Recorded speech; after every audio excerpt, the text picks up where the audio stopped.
நீங்கள் மாமிசம் சாப்பிட்டீங்கன்னா உங்களால் இயற்கையை நேசிக்க முடியாது. மாமிசம், மீன், முட்டை இதெல்லாம் சாப்பிட்டிங்கன்னா இயற்கையை நேசிக்கவே முடியாது.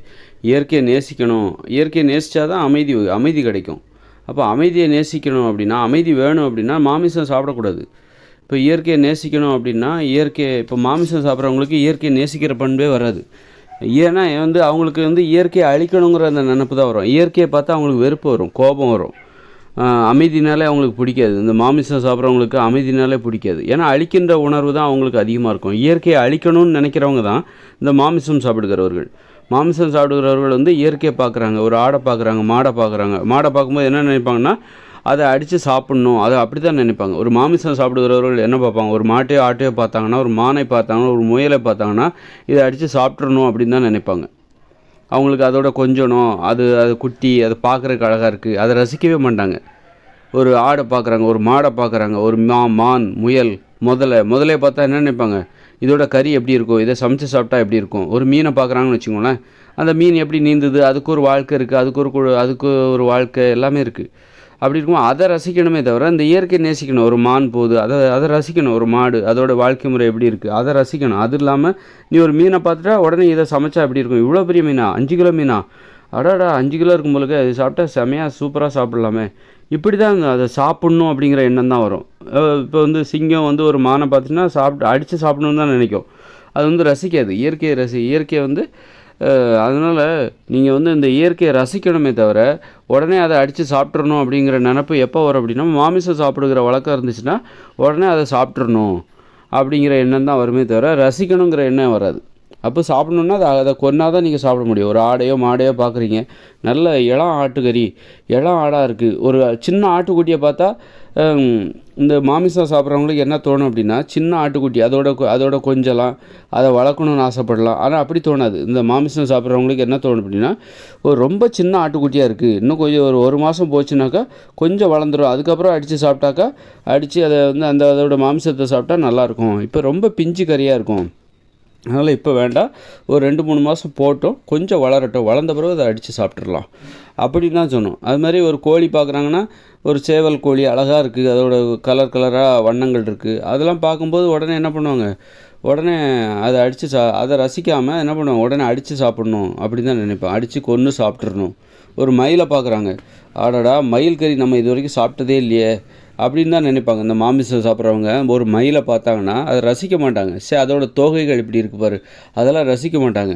ஒரு மயில் கறி இது மட்டும் மாட்டுச்சுன்னா சூப்பராக சமைச்சு சாப்பிட்றலாம், பெருமையாக இருக்கும், 4 பேர்கிட்ட சொல்லிக்கலாம் நான் மயில் கறி சாப்பிட்ருக்கேன்னு சொல்லிட்டு பெருமையாக சொல்லிக்கலாம், அப்படி யோசிப்பாங்க. அந்த மாதிரி அதான் இயற்கையை நேசிக்கணும் அப்படின்னா அந்த மாதிரி மாமிசம் சாப்பிடக்கூடாது. மாமிசம் சாப்பிட்டிங்கன்னா இயற்கையை அழிக்கணும்னு தான் நினைப்பீங்க. ஒரு ஆடையோ மாடையோ ஒரு மயிலையோ ஒரு பறவையோ பார்த்தா, ஒரு கழுகையோ பார்த்தா, ஒரு புறாவையோ பார்த்தா அடித்து கொன்று சாப்பிடணுன்னு தான் நினைப்பீங்க.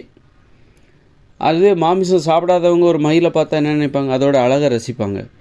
அது எப்படி வாழுது, எப்படி நடக்குது, எப்படி அதோட வாழ்க்கை முறை. ஒரு மயில், முயலை பாரு என்னெல்லாம் அழகாக பண்ணுதில்ல, குட்டி மயில் இது மாதிரி வளர்க்கலாமா எடுத்துகிட்டு போய் அப்படின்னு சொல்லி அந்த மாதிரி ஆசைப்படுவாங்க. இதுலேருந்தே தெரியுதா, ஒரு மாமிசம் சாப்பிட்றவங்க அவங்களுடைய மனப்பான்மை எப்படி இருக்கும், ஒரு கொடூர மனப்பான்மை. ஒரு உணவு தான் நம்முடைய மனப்பான்மை தீர்மானிக்குது. ஒரு உணவு முறை தான், நாம் உண்ணுகிற உணவுகள் தான் நாம் எப்படி நம்முடைய மனசு மென்மையானதாக இருக்குதா இல்லை வன்மையானதாக இருக்கிறதா என்பதை ஒரு உணவு தான் தீர்மானிக்கிறது என்பதற்கு இதை விட பெரிய உதாரணம் உங்களுக்கு இருக்கவே முடியாது. அதை மாமிசம் சாப்பிடாதவங்க ஒரு மானையோ ஒரு மான் குட்டியவோ பார்த்தாங்கன்னா என்ன பண்ணுவாங்க, அந்த மான்குட்டியை கொஞ்சுவாங்க. ஏன்னா பெரிய மான்லாம் கிட்ட நிற்காது, ஓடி போயிடும், நம்பவும் செய்யாது. ஒரு சின்ன மான்குட்டி நிற்கிது, அதை எடுத்துகிட்டு போய் நம்ம வளர்க்கலாமா புல் கொடுத்து அப்படின்னு தான் நினைப்பாங்க யார், மாமிசம் சாப்பிடாதவங்க. அதுவே மாமிசம் சாப்பிடுகிற வழக்கம் உடையவர்கள் ஒரு மான்குட்டியை பார்த்தா என்ன நினைப்பாங்க, இதை மட்டும் ஒரு வருஷம் நம்ம புல் இதில் இலத்தலெல்லாம் போட்டு வளர்த்தணும் வைங்க, ஒரு வருஷம் கழித்து நல்ல ஒரு 10 கிலோ வந்துடும், மான்கறி சாப்பிட்லாம் அப்படின்னு தான் நினைப்பாங்க. அப்போது ஒரு மனப்பான்மை எவ்வளோ கொடூரமானதாக மாறுது பாருங்கள். மாமிசம் சாப்பிடாதவங்களுடைய மனப்பான்மை மென்மையாக இருக்குது, அழிக்கணுங்கிற எண்ணம் வர மாட்டேங்குது, அதை பாதுகாக்கணும் அப்படிங்கிற எண்ணம் தான் வருது.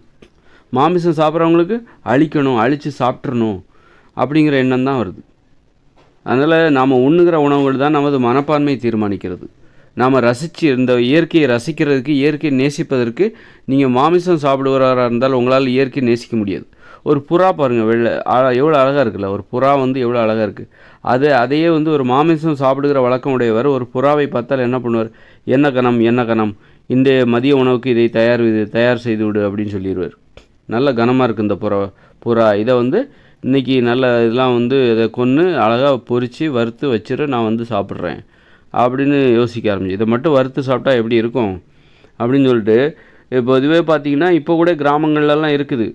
கிராமத்தில் ஏதாவது பழைய அதாவது பாழடைஞ்ச கிணறுகள்லாம் இருக்கும். அதில் நிறைய பொந்துகள்லாம் இருக்கும். அந்த கிணத்துல சைடில் சுவரில் பொந்து, அதில் நிறைய புறாக்கள் கூடு கட்டியிருக்கும்.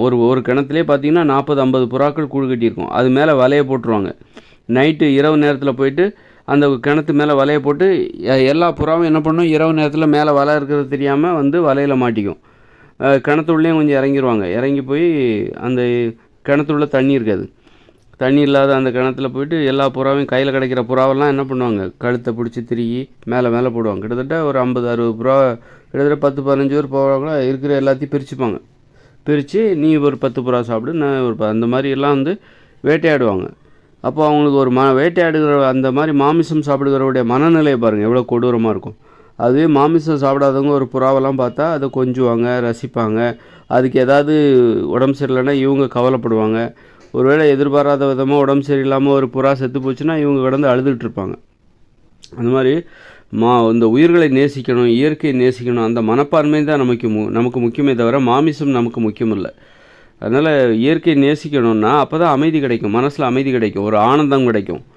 இயற்கை நேசிக்கணும்னா அதுக்கு தகுந்த மாதிரியான உணவு முறை நமக்கு வேணும். நாம் ஏன் வந்து காடுகளில் தான் நம்ம வாழணும், காடுகள் தானே நமது வாழ்விடங்கள். அதை புறக்கணிச்சிட்டு நாம் ஏன் காங்கிரீட் கட்டடத்தில் வச்சுருக்கோம்?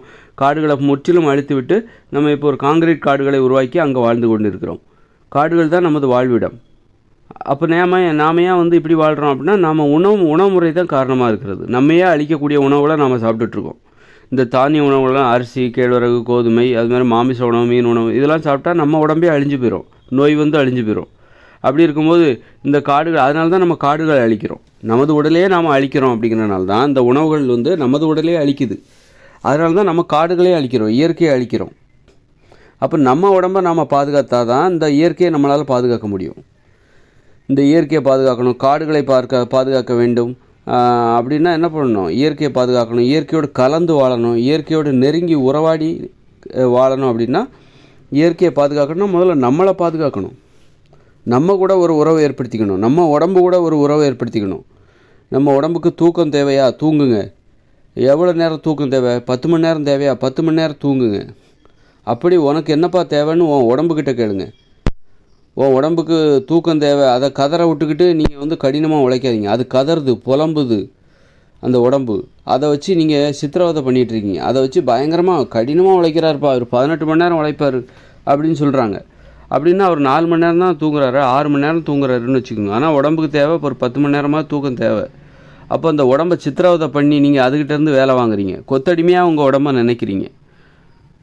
அந்த அளவுக்கு உடம்பை நேசிக்க கற்றுக்கணும். உடம்புக்கு தேவையாப்பா அந்த மாதிரி அந்த மாதிரி ஒரு வாழ்க்கை வாழ்ந்தால் தான் நம்ம இயற்கையை நேசிப்போம். நம்ம உடம்பையே நாம் அழிக்கிறோம், நம்ம உடம்பையே நம்ம வந்து அழிப்பதற்கான வேலையை செய்கிறோம். நம்ம உடம்போட ஆரோக்கியத்தை கெடுத்துக்கிற ஆளாக நாமளே இருக்கிறோம். அப்படிங்கும்போது நம்மளால் எப்படி இயற்கையை நேசிக்க முடியும்? நம்ம உடம்புக்கிட்ட நாம் எப்படி பழகிறோமோ அந்த இதுதான் மற்றவங்ககிட்டையும் நடக்கும். நம்ம உடம்பை பாதுகாத்தா இந்த மற்றவங்களையும் நம்ம பாதுகாப்போம், இந்த இயற்கையை பாதுகாப்பதற்கு நாம் உதவியாக இருப்போம். நம்ம உடம்பே நாம் அழிக்கும்போது, நமது உடல் அழிவதற்கு காரணமாக இருக்கின்ற உணவுகளை நாம் சாப்பிடும்போது நாம் வந்து பிறரையும் அழிப்போம், அந்த உலகத்தையும் நாம் அழிப்போம், இயற்கையும் நம்ம அழிப்போம். எதை பார்த்தாலும் அழிக்கணும்னு தான் தோணும். அதனால் நம்ம உடம்பை நம்ம பார்த்துக்கணும் அப்படின்னு நினச்சாதான் நீங்கள் மற்றவங்களுக்கும் எந்த கெடுதலும் நினைக்க மாட்டீங்க, இந்த இயற்கையும் நீங்கள் அழிக்கணும்னு நினைக்க மாட்டீங்க.